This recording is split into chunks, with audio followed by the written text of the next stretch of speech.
Muito bom dia a todos aqueles que, mais uma vez, me dão a alegria, e com isso me honram também, de podermos encontrar-nos semanalmente para tratar um tanto de questões relativas ao direito notarial. Quero, de início, saudar e agradecer o Colégio Notarial da Seção do Paraná, por sua presidente, a doutora Mônica Dalla Vecchia, igualmente o seu vice-presidente, o doutor Renato Lana, e toda a sua diretoria, pela ocasião que me proporcionam desse encontro com os estudiosos e estudantes do direito notarial no Brasil. Nós vamos retomar hoje a leitura, breves comentários, algumas notas e glosas do livro Prudência Notarial.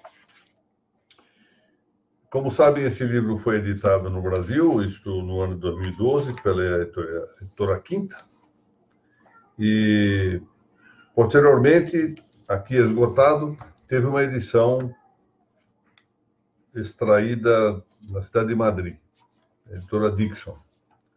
E agora, talvez com algumas retificações, com algumas emendas, algo assim, eu penso em reeditar aqui no Brasil esse pequeno trabalho. Vamos ver. Enquanto isso não se faz, estamos tentando, aula a aula, encaminhar-nos acerca dos vários temas que aqui se encontram. A aula de hoje ela é um tanto complexa em um de seus aspectos, mas o seu objetivo principal aliás, dúplice, é calcar a importância do notário na determinação do direito, que é algo que às vezes escapa diante da visão positivista, da visão normativista, em que o direito estaria pronto na lei, e muitas vezes refoge dos olhos dos juristas a ideia de que o notário, e outros juristas, mas em particular no nosso caso o notário, determina o direito. Então nós vamos ver isto nesta aula. E a segunda ideia a desenvolver aqui como núcleo dessas nossas considerações é exatamente a analogia do termo direito. Esse talvez seja o tema um tantinho mais complexo para as nossas considerações. Muito bem. Vamos ver aqui, deixa eu ver se eu encontro uns óculos. Vamos ver. Usar esse aqui mesmo. Bom, vamos lá. Leitura do Quem Tem o Livro, capítulo 4, corresponde às páginas 37 a 41. 37 a 41. O título do capítulo é exatamente esse: A Determinação Notarial do Direito. Começa dizendo-se assim: determinar o direito é determinar o justo concreto, ou seja, o que é concretamente justo em cada caso. Verifiquemos isso, ou seja, aqui a ideia do direito é exatamente a da coisa justa. Não é o da regra, não é a faculdade que tem alguém de agir, não é a do fato social das instituições jurídicas, não é a da ciência do direito, mas é, em cada caso, saber o que é justo fazer. Isto é determinar o direito. Portanto, determinar o direito é determinar a res justa, ou seja, o justo concreto. Aquilo que é concretamente, singularmente, pontualmente justo em dado caso. Corresponde ao que se tem alguma vez designado por aplicação do direito a um caso, individualização do direito, discricionariedade de caráter supletivo ou complementar, adaptação da norma ao caso ou ainda concreção do direito. Aqui nós estou referindo e nas notas, eu vou fazendo as referências correspondentes, é comum pensar-se que a determinação do direito seja aplicar o próprio direito ao caso. Com o que nós vamos ver, temos aí dois significados distintos da palavra direito, do termo direito. Ou individualização do direito. Isso é uma referência que faz Juan Valiere Goitisolo no seu livro Metodologia Jurídica. Ou discricionariedade de caráter supletivo ou complementar. Isso está em Emilio Betti, no famoso livro Interpretazione della Legge e delle Arti Giuridici. discricionalidade de caráter supletivo ou complementar. Veja que já é uma perífrase um pouco larga. Adaptação da norma ao caso, essa é a expressão de Alípio Silveira. Ou ainda concreção do direito. Isso diz George Kalinowski no seu conceito Fundamento e Concreção do Direito, que já é uma tradução do francês, original francês desse livro. Bom, essas expressões todas nos revelam manifestamente que se vai além da consideração da norma jurídica abstrata, ou ainda dos princípios universais.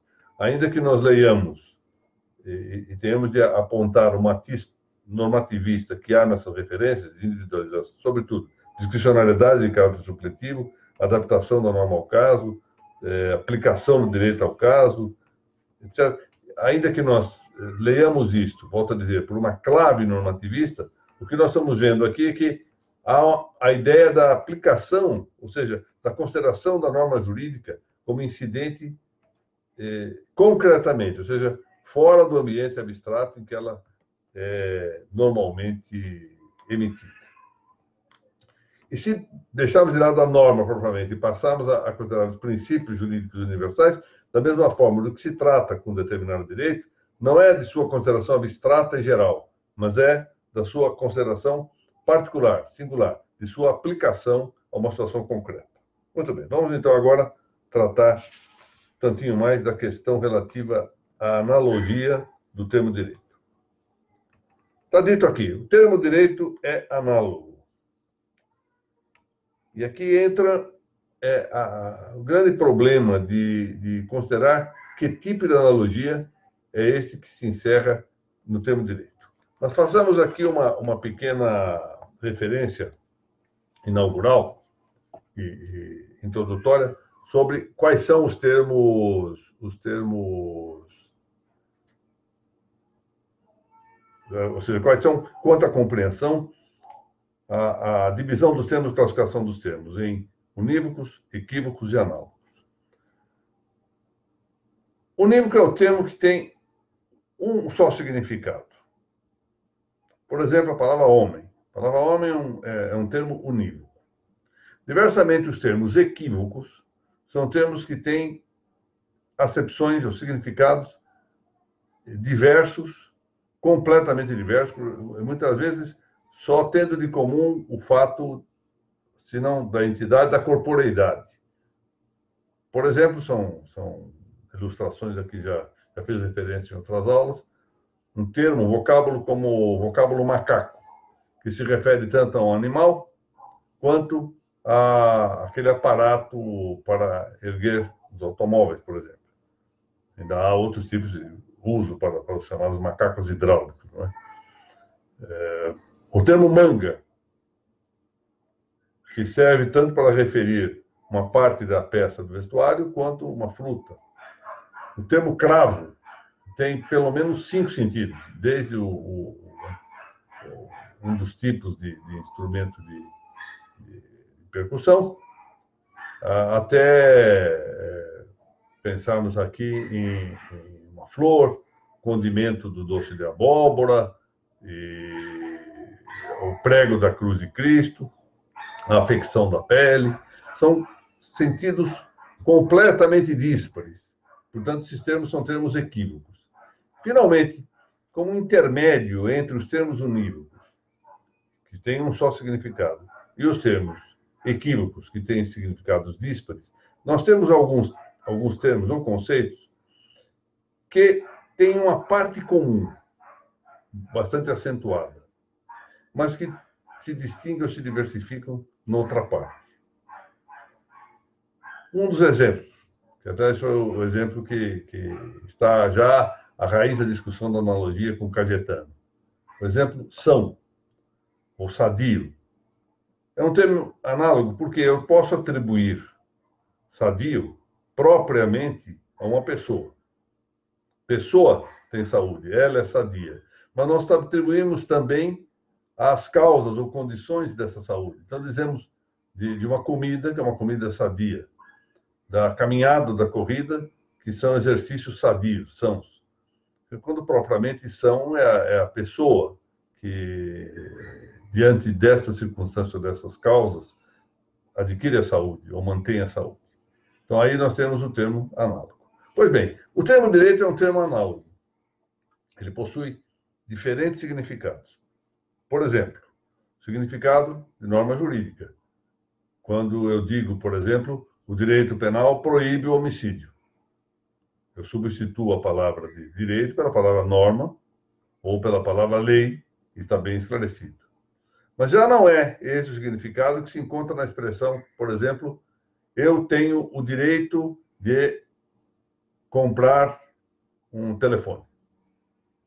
Aqui, a palavra direito não é eu tenho a lei de comprar um telefone, nem em português se consegue enunciar desse modo. Eu tenho, na verdade, a faculdade.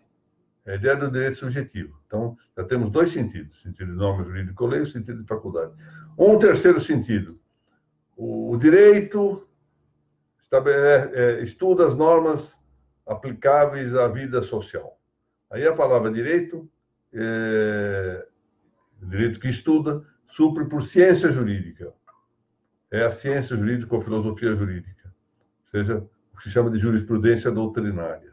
Já não é o sentido de lei e faculdade, mas é já o sentido de jurisprudência doutrinária. Ou doutrina. Finalmente, podemos dizer, ter a ideia do direito como um fato da sociedade. A sociologia jurídica estuda o direito como um material que ocorre na sociedade. Então, se pode dizer que a escravidão foi, a seu tempo, um instituto jurídico. Foi um direito, no sentido de dizer que se havia estabelecido na vida social. Nós temos um quarto sentido. Mas todos esses sentidos que vimos são distintos, se ligam a uma ideia. Digamos que a ideia clave, a ideia matriz em todos eles, é a ideia do justo. Ou seja, de atribuir a cada um o que é seu. Esse seu é o justo, o suum, da definição do direito. E esta ideia principal da coisa justa é a que permeia os demais sentidos, se não os sentidos análogos. Então, por exemplo, eu digo que a lei proíbe o homicídio, e se o faz assim, ela se chama direito porque o homicídio atenta contra a coisa justa. Então, o que faz a lei jurídica ser chamada de direito é o fato de que ela é uma causa da coisa justa. A mesma coisa a ciência do direito. Ela se chama direito porque ela estuda a coisa justa. Eu tenho a faculdade de agir, ou seja, eu tenho o direito de agir, porque eu busco uma coisa justa. Então, a ideia de res justa ou coisa justa é que se apresenta em todos os demais significados. E, por isso, essa ideia central é chamada de primeiro analogado, ou prius analógico. Prius analógico. E os demais sentidos são chamados de analogados secundários. Mas aqui entra, antes de eu ler o texto, entra uma questão muito complexa. Quais são os tipos de analogia? Há um trabalho, não data de muito tempo, escrito pelo hoje talvez o maior pensador da filosofia brasileira, professor Carlos Muguet, em que ele observa exatamente que até as maiores autoridades quanto à analogia hesitam em dizer se há 2 ou 3 tipos de analogia. Ele próprio, embora com muita humildade, pondo em destaque esta dúvida, divide a analogia em 2 classes: analogia de atribuição e analogia de proporcionalidade. Divide a analogia de atribuição, depois o subdivide em analogia de atribuição intrínseca e extrínseca, e a de proporcionalidade própria e imprópria. Muito bem, nós vamos voltar já para dar um exemplo rápido de cada um, para depois voltarmos ao texto. Mas esse é o tema, um dos maiores, para verem a complexidade do assunto. Um dos maiores, se não o maior lógico que houve no Brasil, o professor Leonardo Van Acker, num livro publicado em 1932, o seu Introdução à Filosofia, que é uma maravilha, esse livro está esgotado há muitos anos, ele reduz a analogia de proporcionalidade à analogia de atribuição intrínseca. Então, no fundo, reduz a analogia a ser intrínseca ou extrínseca e depois situa a analogia de proporcionalidade dentro do âmbito de atribuição. Portanto, são maneiras de divisão num tema muito complexo. Bom, analogia pode ser de atribuição, intrínseca ou extrínseca. A intrínseca, quando vê-se que se trata efetivamente da mesma coisa por determinados ângulos diversos ou com o acréscimo de algumas notas. O exemplo que eu uso aqui no texto é da palavra, da referência, da analogia que há entre direito nacional ou federal, no caso do Brasil, que é um regime federativo, direito nacional, direito federal e direito estadual. Em ambas está presente a mesma ideia com a palavra direito. Analogia de atribuição extrínseca, por exemplo, nós vemos com a palavra são ou sadio, esse exemplo de Cajetano que eu já mencionei. A de proporcionalidade própria, tipicamente uma ideia propriamente aritmética ou matemática. Por exemplo, que há entre as frações. Meio, 2/4, 3/6, 4/8, etc. Aí está a proporcionalidade. 1 está para 2, assim como 2 está para 4, assim como 3 está para 6, assim como 4 está para 8. Então, são analogias de proporcionalidade própria, perdão. Analogia de proporcionalidade própria. E a analogia de proporcionalidade imprópria ou metafórica. Por exemplo, essa ilustração vem de Carlos Nogueira. A analogia que há entre visão intelectual e visão sensitiva. Pode falar-se em visão intelectual, comparando-a à visão sensitiva. Isso é metafórico. Um exemplo romântico. O namorado que diz para a namorada: você é o sol da minha vida. Ou seja, é uma proporção metafórica. O sol está para a iluminação em geral, assim como a namorada está para o namorado. Metafórico. Proporcionalidade imprópria.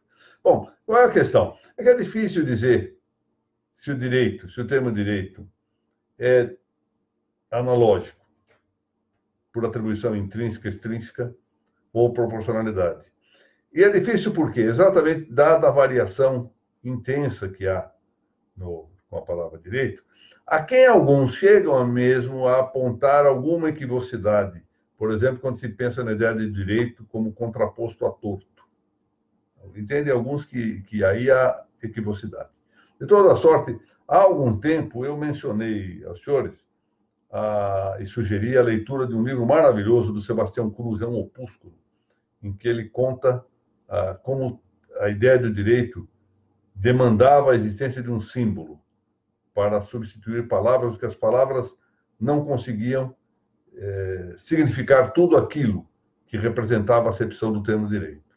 Bom, isso explica, pois, a dificuldade que há em indicar que tipo de analogia empolga o nosso termo direito. Mas vamos ver aqui. O termo direito é análogo por proporcionalidade própria, isto diz um artigo recente, relativamente recente, do professor Daniel Alejandro Herrera, da Universidade Católica de Buenos Aires.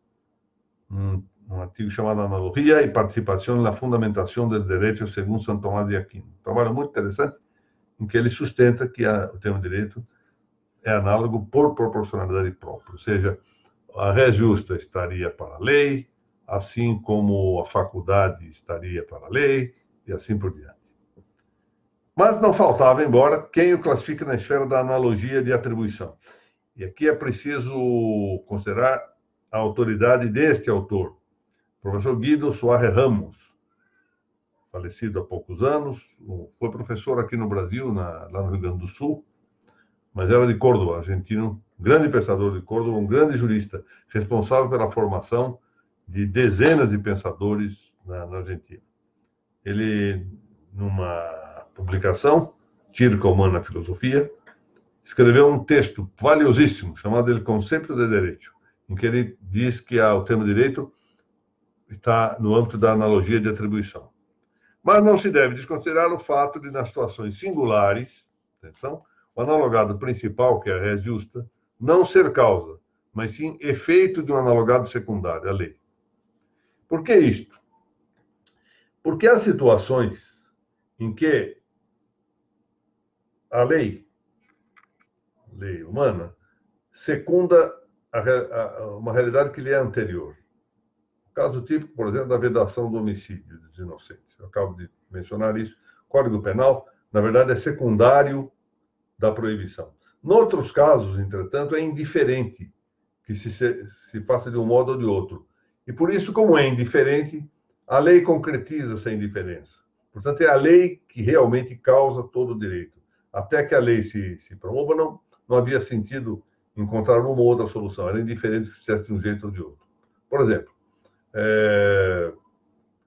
determina-se que a citação se faça por meio de mandado, citação pessoal, ou por edital, ou com hora certa. Antes que haja lei, pouco importa. Não há indicação do modo como se vai fazer a citação. Depois que se põe a lei, então, isto passa a ser o chamado justo legal, ou seja, justo determinativo, resultante da própria lei. Sequer caberia, prosseguiu nesse quadro, pensar na transposição, ou seja, no traslado, no movimento retrocessivo, que viria do fim para a coisa, para o direito. Ou se nós quisermos, em vez de ser retrocessivo para frente, nós pensamos no fim como o primeiro da intenção o ratio iuris para o direito. Porque lembremos que propriamente o fim do direito não é a justiça, como costuma se dizer, mas que o fim do direito é o bem comum. Propriamente, não é? Podem, contudo, em acréscimo, identificar-se, quanto ao mesmo termo direito, aqui prossigo eu, uma analogia intrínseca na aproximação relativa, eu já disse isso, entre direitos estaduais e não estaduais, e aqui menciono na nota de rodapé, que aqui não é rodapé, é nota marginal, que entre direitos estaduais e não estaduais, a analogia estaria assentada em proporcionalidade própria, segundo pensa Van Acker. Já vimos que ele reduz a proporcionalidade e a atribuição. E uma analogia metafórica, a metáfora geométrica do direito como oposição à esquerdo, o antônimo de torto. Menciono aqui essa observação de Soares Ramos. Podendo vir a figura, transpondo-se agora para os campos ético e jurídico, da retidão das condutas verticalmente, em relação a um fim superior, ou de sua equidade ou isonomia no plano horizontal. De fato, aqui há dois aspectos a considerar. A ideia isonômica, ou de igualdade, que compõe o conceito de direito, já está Aristóteles, mas, igualmente, o fato, muito bem advertido nos estudos etimológicos da palavra direito, de que o directum, ou uma outra versão, directum, o directum significa o extremamente, o intensamente vertical, ou seja, quando o fiel da balança, aquela haste que está bem no meio da balança de dois pratos, está rigorosamente vertical, não tende para um lado nem para o outro, é exatamente a ideia da verticalidade que marca a coisa justa. Ora, a equidade corresponde à órbita dos casos que só raramente se contêm do mesmo modo no âmbito da retidão vertical do direito, que os abarca de maneira analógica. Isso quer dizer, a ideia central do justo provém do fato de que o fiel da balança está verticalmente reto, sem nenhuma inclinação. Mas, ao mesmo tempo, quando isso se dá, os pratos estão equilibrados. Ora, porque se põe mais peso de um lado ou de outro, não importa, os pratos da balança estão equilibrados. Essa é a ideia central do direito. Ou seja, de um lado a verticalidade e do outro lado a horizontalidade, que é a característica dos singulares. Ou seja, para equilibrar os pratos da balança, eu preciso pondo mais peso de um lado ou de outro até que fique o fiel da balança fique intensamente reto. E eu prossigo. A infinidade dos singulares não pode apreender-se pela razão, de sorte que cabe à experiência reduzir os infinitos singulares a algum número finito de casos, que costumam frequentemente ocorrer e cujo conhecimento basta para constituir prudência humana. Isso é muito importante. Ou seja, há um momento em que não é possível propriamente a ciência.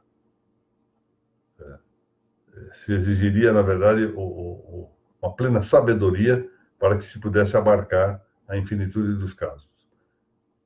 Plena sabedoria de que não é próprio do homem, mormente do homem post-peccatum, ou seja, depois do pecado adâmico, o homem decaído. De maneira que basta que nós consideremos um número determinado de casos para daí extrairmos, por prudência, com a visão ao largo, que eu coloco a prudência, o que deve ser bastante para a configuração jurídica. Daí que a retidão vertical do direito exige o concurso da prudência, para, com equidade, realizar-se a coisa justa, ou seja, para, em cada caso, encontrar a justiça concreta.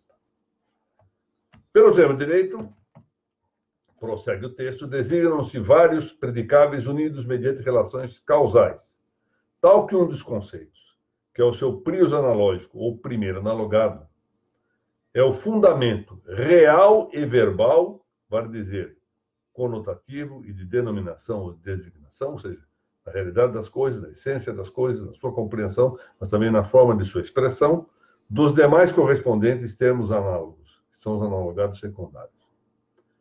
Num outro livro publicado há algum tempo, que já está agora com uma edição recente lá da Resistência Cultural do Maranhão, Segurança Jurídica, eu trato mais largamente sobre essa questão da analogia, saber qual, sobretudo o tema discutido, dos vários sentidos do direito, da palavra direito, do termo direito, qual é o principal?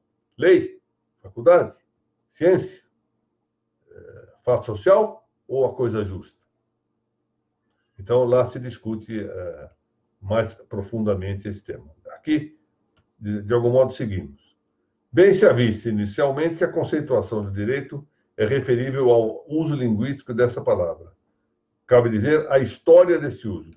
E, normalmente é assim, ou seja, o uso da palavra vai indicar-nos, efetivamente, ao largo do tempo, a razão de ser da sua essência, aquilo que se pretendia com isso. Isso quer dizer a significação vívida e experienciada pelos povos. Os povos viveram o direito.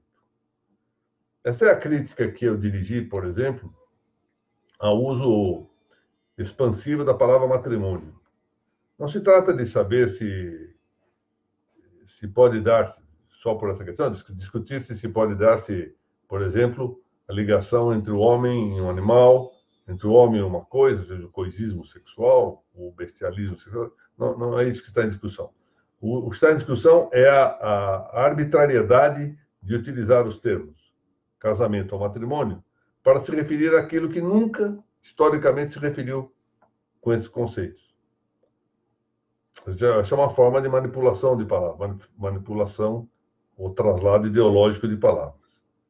Bom, nós temos que, então, com a palavra, ou seja, com o nomen, descobrir o numen, ou logos, ou seja, a essência real que se indica pela experiência dos agentes, de suas condutas, dos fatos jurídicos, das normas do direito. Ou seja, a que atenderam as normas jurídicas? A que atenderam o exercício de faculdades nas condutas? O que se pretendeu com isto, quando se falava em direito? E, então, isto põe de manifesto que a ideia de direito não é uma ideia inata, que nasça com a pessoa. Não. Ela, na verdade, é fruto de uma experiência humana. Ela não foi idealizada por algum pensador numa caverna qualquer. Não foi, portanto, algo sugerido pela imaginação ou pela faculdade de conhecimento dos homens. Mas ela foi gestada, aurida, ao largo de uma concreta vida política. É por isso que nós podemos, até hoje, nos aproveitar, e isso é valiosíssimo, da experiência do direito romano. Ora, a determinação notarial do direito consiste não somente em eleger uma norma aplicável a dada situação singular, mas na eleição dessa norma como discernimento de uma ordem teleológica, em um caso, hic et nunc, ou seja, aqui e agora, em que se descobre um bem concreto a agir ou um mal também concreto a evitar. Vamos ver esse parágrafo para bem entendermos. O que faz o notário ao determinar o direito? É claro que ele recolhe primeiramente, os fatos. Mas depois ele deve eleger uma norma para discernir na ordem finalística, portanto, na ordem teleológica, como aqui e agora, nesse caso concreto, eu devo realizar o bem, que se deve agir, ou evitar o mal, também concreto um e outro, que não se deve praticar. E então menciono aqui uma interessante observação do pensador brasileiro Alípio Silveira, dizendo que o caso concreto não é um simples fato, mas é aquilo que resulta da conexão entre a norma, que inclui os princípios, e a situação de fato. Então, temos um caso jurídico, ele não está à margem do seu molde. A norma deve moldar-se exatamente a esse fato. Nós temos que encontrar, e isso é o papel do notário, encontrar qual a norma jurídica que vai moldar-se a esse caso. E os casos, nós sabemos, são irrepetíveis. Por isso, a experiência notarial é uma experiência da realidade singular. É uma experiência que não corresponde a um mero empirismo, embora seja a uma coisa que se lança alguém a fazer experiências, mas está chamada a discernir concretamente o justo ou jurídico à luz de suas causas, nomeadamente da consideração do fim. Ou seja, é importantíssima a experiência notarial. Eu, muitas vezes, tenho chamado a atenção para esse relevo, ou seja, que é o exercício da profissão que vai, enfim, produzindo as nossas armaduras, o nosso fortalecimento, se quiser, a nossa musculação intelectual, uma certa sensibilidade. Prudência educa-se, nós vamos ver em aulas futuras. A prudência jurídica educa-se, a prudência notarial educa-se. Ou seja, é possível, portanto, formar-se desse modo, por meio da experiência. Mas não é uma experiência qualquer, não é fazer qualquer coisa. O que se quer fazer é discernir concretamente o justo. O que é o justo nesta situação de agora? À luz de todas as suas causas, todas as suas circunstâncias, e também da consideração do fim, de dar a cada um o que é seu, de realizar o bem comum. Dessa maneira, não basta ao notário, para a determinação do direito, conhecer normas universais, e disso extrair a coisa justa com uma simples dedução lógica. Porque da evidência moral de que se deve agir o bem, não é possível inferir qual o bem concreto em situações singulares das quais se faça abstração. Vou fazer um exemplo caseiro, mas eu quero, antes desse exemplo caseiro, observar como é complexa a situação em que falta a experiência. Um grande jurista pátrio, cujo nome eu não vou mencionar,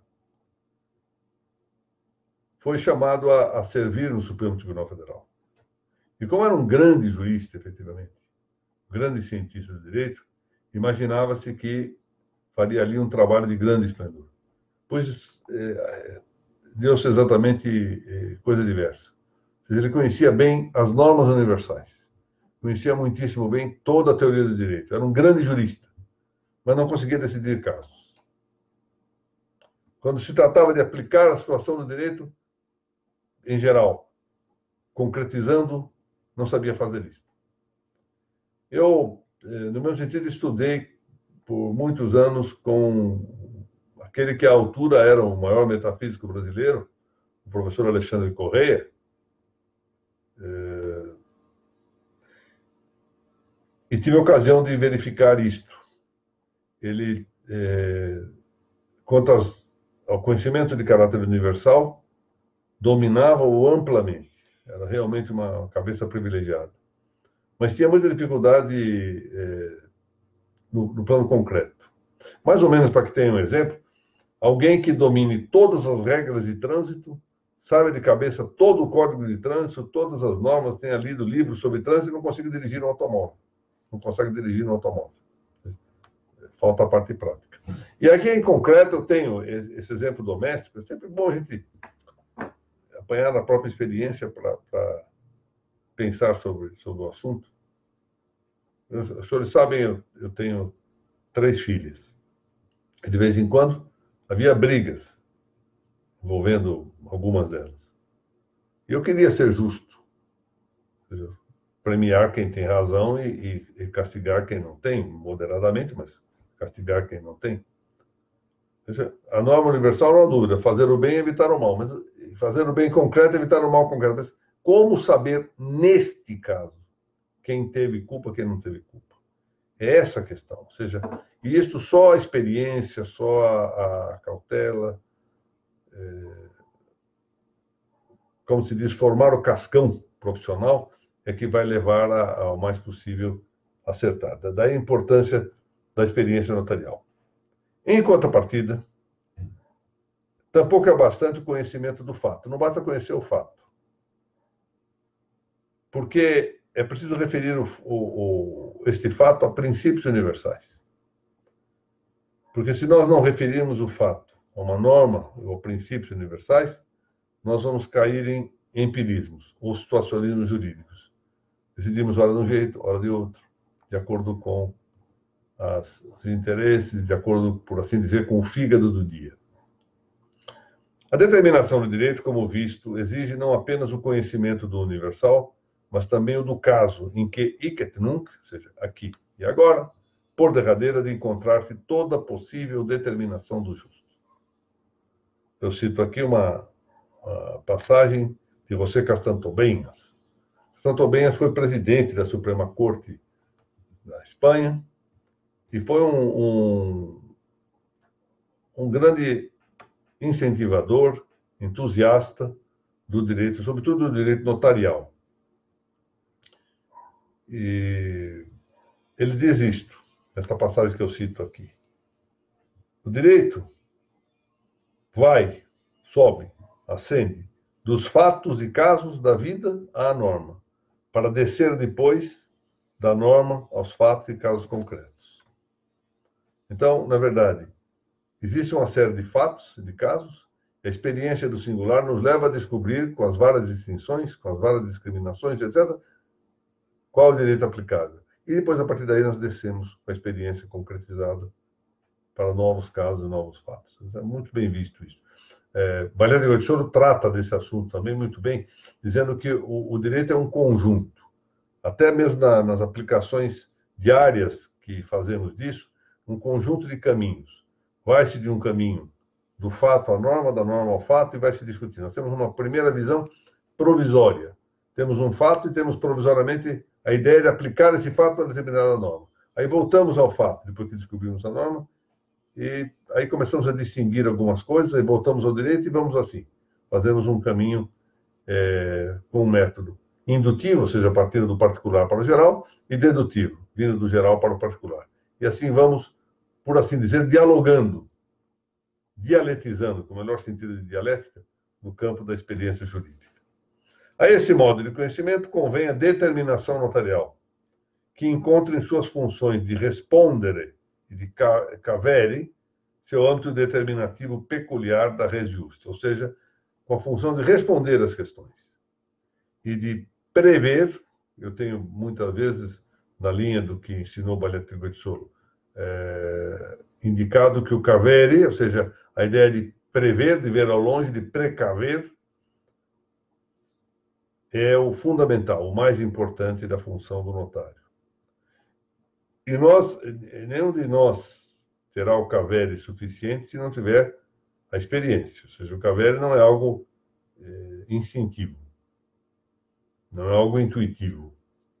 Há uma parte, é certo, que diz respeito a isto, que se dá com a chamada cogitativa. Nós temos um sentido interior de cogitativa que nos leva a uma certa precaução, uma certa previsão quase instintiva no ser humano. Ela é instintiva nos animais. Eu já dei esse exemplo, o cordeirinho que foge do lobo, ainda sem saber, por experiência ou por docência, por docilidade, que o lobo pode atacá-lo, que é um inimigo. Ele tem esta conclusão a partir da estimativa, que é um sentido interior. E o ser humano possui algo assemelhado, que é a cogitativa, em que há realmente uma captação pelo sentido de que é algo nocivo, que é algo prejudicial. Mas é claro que isso não é suficiente, no caso humano, para cumprir a função do CAVERE, da precaução, especialmente de quem exerce a função notarial. Isso só vem com a devida experiência. Essa determinação notarial do direito é uma das várias espécies de determinação jurídica. Gênero, a determinação jurídica, que abrange, além da determinação notarial, de que estamos cuidando, a determinação negocial autônoma entre particulares, por exemplo, dois particulares que resolvem acertar o problema de divisas das suas casas, o problema de um aluguel, coisas do gênero, de um empréstimo, por exemplo. E assim nós temos inúmeros e rotineiros ajustes particulares. Eu vou à banca de jornal e compro um jornal, vou a um jornaleiro. Hoje em dia, o jornaleiro vende quase tudo menos jornal, né? Vou lá e compro sorvete, nessa época de verão, faço um ajuste de compra e venda ali, não há necessidade de grande complicação jurídica. Ainda assim, também existe a determinação judicial, o juiz determina o direito aplicável ao caso. A determinação postulatória, que é importante ver, porque os advogados, frequentemente, com o exercício das demandas, dispõem, de algum modo, do direito a aplicar os fatos a considerar, porque é o exercício do princípio da disponibilidade daquilo que alega. No mesmo sentido, os promotores públicos. Há uma determinação administrativa, há uma determinação registrária do direito, etc. Assim, embora a determinação notarial do direito, notarial, se conclua por meio de um ato, convém que sua correspondente de posição de atuar não seja árdua nem instável. Facile mobile, ou seja, as disposições são facilmente movíveis. Vou dar um exemplo.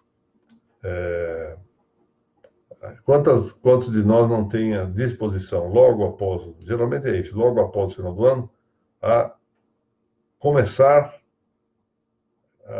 as caminhadas diárias. E se nós não temos hábito, isso costuma durar 1 ou 2 dias. Primeira oportunidade que houver, já nos furtamos disso. Porque isso é mera disposição para a prática do ato. O que nós precisamos é formar algo que seja dotado de uma dificuldade de movimentação. E isso se dá por meio do hábito. O hábito torna rápida, torna pronta, torna constante, torna mais fácil a prática dos atos, a prática das disposições. Não basta a mera disposição. Ela muitas vezes resolve uma situação aqui ou ali, mas é preciso que se crie um hábito. De maneira que a determinação notarial do direito, embora ela sempre se vá concluir em um ato determinado, concreto, singular, melhor é que ela se esteie, que se alicerce em um hábito que resulte de uma persistente inclinação moral. Isso é importante. Qual é essa persistente inclinação moral? De ser justo, de dar a cada um o que é seu. Na expressão latina, suum cuique tribuere, ou seja, dar a cada um o que é seu, suum. Essa inclinação da natureza moral, espera-se que todo notário, eu creio que seja assim sempre, tenha realmente essa inclinação sempre, de querer ser justo em todos os casos. Mas, ao mesmo tempo, isso exige um hábito perfectivo, é um hábito de caráter intelectual. Por quê? A inclinação para a justiça, ela é não cognitiva. Isso quer dizer, é uma inclinação de natureza moral. Quer dizer, inclinação moral. Está radicada na vontade só. É algo que está na potência volitiva. Está na potência volitiva, ela depende de uma iluminação intelectual. Essa iluminação intelectual vem da inteligência. Então, de um lado, a vontade é necessária, até para que a inteligência produza a sua iluminação, mas, de outro lado, cabe à inteligência, por meio de um hábito dela, iluminar a vontade para que a vontade possa, afinal de contas, realizar a justiça que deseja. contrário, ela não sabe qual justiça realizar. Ela quer ser justa sem saber por onde caminhar. E esse hábito intelectual, essa virtude intelectual, própria para o conhecimento do suum da justiça em concreto, é o que se designa propriamente com o termo prudência. Ou seja, são 5 as virtudes intelectuais, 2 delas de natureza,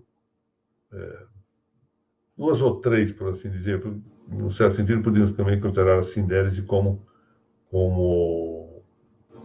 própria da razão prática, mas no âmbito mais singularizado, mais concreto, 2 delas estão voltadas à ordem prática. Uma é a prudência, outra é a arte, que distingue uma da outra. Ambas podem ser chamadas de prática. Aristóteles chamava as duas, a prudência e a arte, de saberes práticos. Mas enquanto a arte, que não é só aquilo que nós chamamos normalmente de belas artes, a arte está voltada a fazer alguma coisa, ou seja, a manejar ou manufaturar alguma coisa. Pode haver arte, por exemplo, na equitação, eu estou manejando um cavalo, ou na produção de alguma coisa. Então, tem aí a manufatura, por exemplo, de um telefone celular, de um computador, de óculos, etc. Isto é arte. Ainda que se dirija não apenas a bens úteis, mas a bens deleitáveis, a bens estéticos, também podemos aqui incluir a ideia de belas artes, ou seja, fazer alguma coisa. A arte é a virtude da ratio recta factibilium, ou seja, da reta razão de fazer as coisas. Então, a arte é uma virtude do fazer, virtude prática, fazer. Enquanto isso, existe a prudência, que é a virtude intelectual, portanto, radicada na inteligência, que tem por objetivo o agir.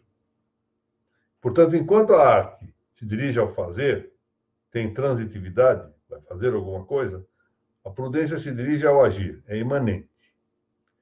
Há um aspecto, né, em relação à determinação notarial do direito. A determinação notarial do direito corresponde a uma ação, a um ato, é imanente. Mas uma vez que se determine que o notário seja convencido, persuadido do direito a aplicar, então ele se lança a uma segunda tarefa, de produzir um documento. E aqui já é a sua atividade artística. É por isso que se pode falar em prudência e em arte notariais. Muito bem. Com isso, concluímos aqui esse capítulo 4 do livro, que tinha suas complicações, não é?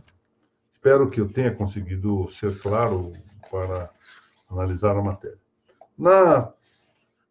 Daqui a 15 dias, na verdade, vamos analisar aqui o capítulo 5º, que fala da noção etimológica de prudência. Vamos nos dedicar um pouquinho a ver como é geneticamente a ideia de prudência, o que significa, na sua origem, a palavra prudência, o vocábulo prudência. Na semana que vem, voltamos a tratar da questão da moralidade pública e a importância dela para o notário. Eu também estou a preparar, não sei quando vou lançar, uma visão, pode dizer assim, espectral, do espectro das posições, das várias correntes de pensamento político e institucional que hoje empolgam as instituições das justiça das notas. Estou quase concluindo o exame disto e vamos ver se convém que seja em forma de aula ou em forma de artigo, desenvolver. Isso é muito importante para que cada um dos registradores e notários e também dos estudiosos do direito notário registral possa saber, por assim dizer, com quem está lidando no momento de aderir ou não a posições que estão sendo esposadas na vida político-institucional das notas e dos registros. Vamos ver se eu consigo concluir com esse trabalho. Bom, vamos lá fazer os agradecimentos habituais. Vejo aqui que o doutor Pedro Bragato, muito obrigado. Esse está sempre presente aqui nas nossas atividades, é um amigo. Doutor Rafael Vitola Brodbeck, é um grande pensador, grande delegado, e, sobretudo, efetivamente, um pensador. Essa é a expressão que deve dar desse grande nome da intelectualidade brasileira. Muito obrigado pela honra que me concede, doutor Rafael. Doutora Laura Porto, estimada amiga. Doutora Vivian Todd, bom dia. Doutora Giovana Manfron, da Fonseca Manilha, bom dia também. Meu amigo Rogério Tobias, muito obrigado. Doutora Paula Cassim, o livro ficou pronto. O livro sobre uso capião. Está para meu exame. Quero ver se por esses dias já examino para mandarmos a publicação. Doutora Paula contribuiu para o livro, um livro comum, conjunto. Doutora Margarete Maia, estimadíssima amiga. Doutora Ana Pérez, muito bom dia. Doutora Mônica Dalla Vecchia, presidente do Colégio Notarial, a quem se deve e muito aqui a realização dessas nossas aulas. Professora Cláudia Domingues, é um dos orgulhos que tenho na minha pequena carreira acadêmica, de ter na antiga Escola Paulista da Magistratura lecionado e ter tido entre os melhores alunos que ali estava a doutora Clara Domingues. Fez um trabalho excepcional de conclusão do curso de especialização lá de Direito Notarial. Lembro, tive a honra de ser o orientador e de aprender com o que ela escreveu. Muito bem. Doutora Aline Mir, bom dia. Já antiga estudiosa dos registros, hoje brilhando no direito fazendário. Doutor Fausto Mota, muito bom dia. Doutora Thaís Castelo Branco, esta moça valiosíssima lá, registradora do Mandaú, lá em Trairi, no Ceará. Muito bem. Doutora Melissa Romero, muito bom dia. Bem, há outros nomes que eu não consigo ver aqui, porque, como sabem, é limitada a indicação. Pois bem, fica assim terminada a nossa quinta exposição sobre prudência notarial. Esperamos que nos reencontremos na próxima semana. Muito obrigado a todos.